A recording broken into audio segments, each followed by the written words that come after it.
এটা কতটুকু সাহসের ব্যাপার আমি জানি না। আমার পরিবার আমার সাথে ছিল।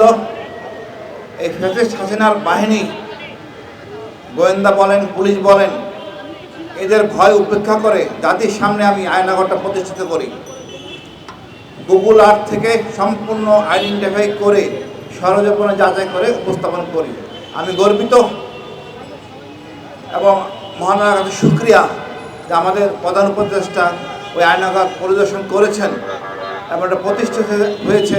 আয়নাঘর ছিল, একটু ভাবুন কতটা পৈশাচিক হতে পারে শেখ হাসিনা।